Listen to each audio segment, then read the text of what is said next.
Every morning, you chase something unnamed. A voice pushes you forward. Abraham Maslow discovered that voice follows a powerful pattern controlling your decisions. Your desires form a ladder. You can't skip steps. Here are 5 desires controlling you silently. Number 1, physical survival. At the bottom of Maslow's pyramid sits the most basic human need: food, water, shelter, sleep.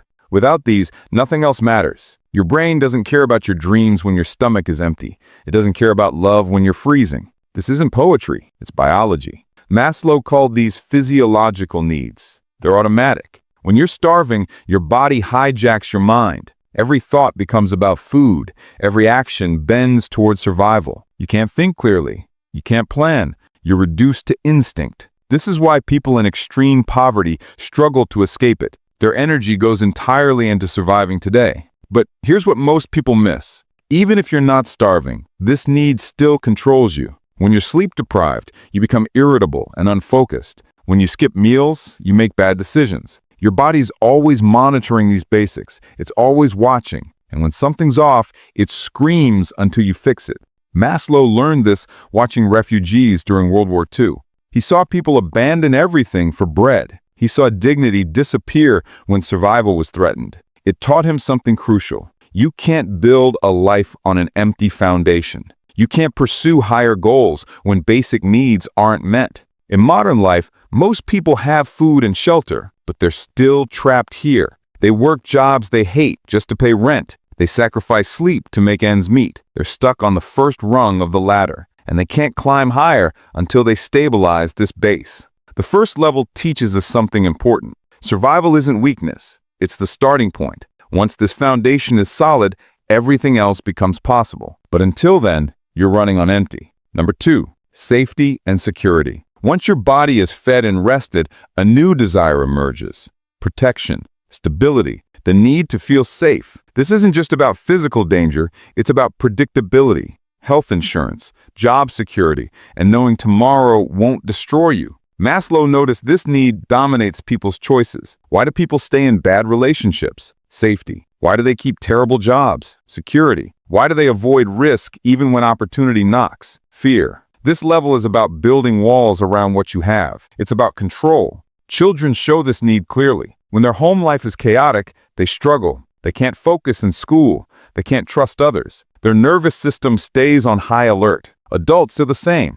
When your job is unstable, you can't think about creativity. When your neighborhood is dangerous, you can't think about growth. Your brain is too busy scanning for threats. But here's the trap though. Some people never leave this level.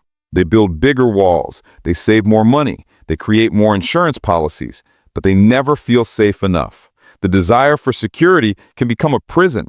It keeps you from taking chances. It keeps you small. Maslow saw this in his own students. The smartest ones often played it safe. They chose guaranteed careers over passionate ones. They picked security over meaning, and decades later, they felt hollow. They'd climbed 2 rungs up the ladder and stopped. They were safe, but not alive. This second level of the hierarchy of needs is tricky. It protects you, but it can also trap you. The key is finding enough security to feel stable without becoming paralyzed by fear. Number 3, love and belonging. After survival and safety comes something deeper: the need to be seen, to be accepted, to belong somewhere with someone. This is where humanity truly begins. We're social creatures. Isolation breaks us. Maslow called this the need for love and belonging. It's not just romantic love, it's friendship, family, and community. It's the feeling that you matter to someone, that if you disappeared, you'd be missed. Without this, people crumble. Depression sets in. Life feels meaningless. You can have money and safety, but you still feel completely empty. Studies prove this over and over. Loneliness kills faster than smoking. People without strong relationships die younger. Their immune systems weaken.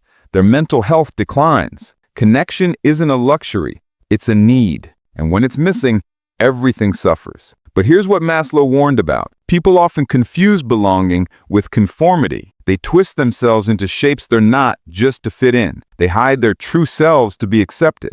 This creates a false belonging. It satisfies the need temporarily, but leaves a deeper wound. Real belonging means being yourself and still being accepted. That's rare. That's precious. And many people never find it. They spend their lives performing for others. They wear masks, they play roles, and underneath, they feel completely alone, even in crowded rooms. Understanding desires and needs at this level is critical. You need connection, but you also need to stay true to yourself. The balance between belonging and authenticity defines the quality of your relationships. This third level of Maslow's theory shows us something profound. We're not meant to walk alone, but we're also not meant to lose ourselves. Finding your tribe while keeping your truth is the challenge. Number 4, esteem and recognition. Once you belong somewhere, a new hunger appears. The need to be respected, to be valued, to prove you're not just present, but important. This level splits into 2 parts,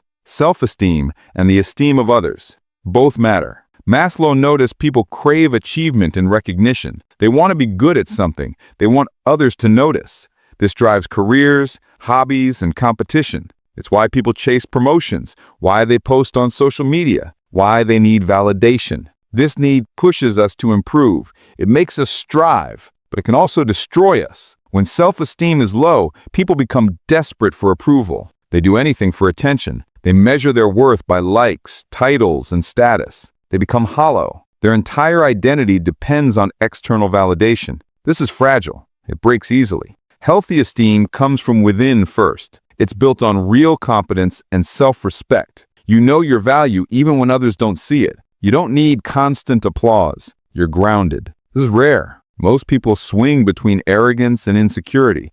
They haven't built real esteem.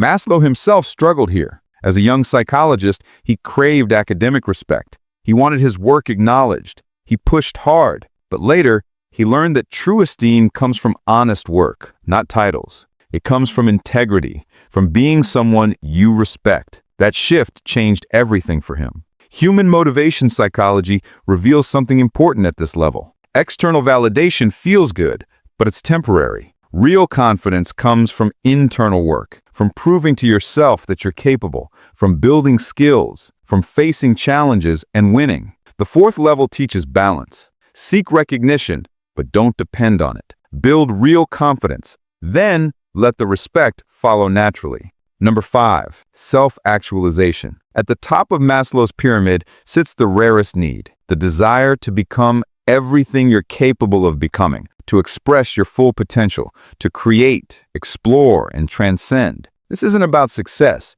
it's about meaning. Maslow studied people who reached this level, artists, scientists, teachers, and leaders. They shared common traits. They were creative, spontaneous, and accepting of themselves. They weren't chasing approval anymore. They were chasing truth. They were driven by something beyond survival, safety, or status. They wanted to contribute something real. Self-actualization meaning goes deeper than achievement. It's about alignment, about doing what you're meant to do, about expressing your unique gifts. It's not one size fits all. For one person, it's painting.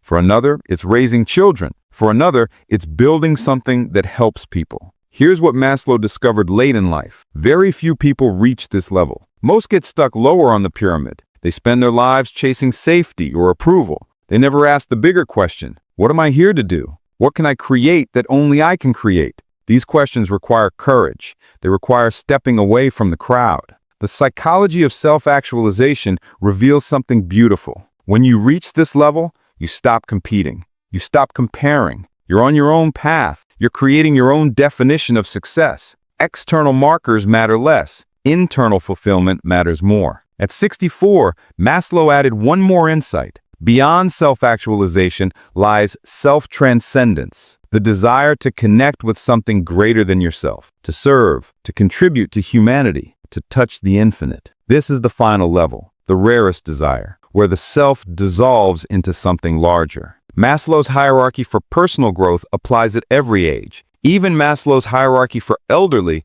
shows us that growth never stops. Older adults still climb the ladder. They still seek meaning. They still pursue self-actualization. Age doesn't end the journey. It deepens it.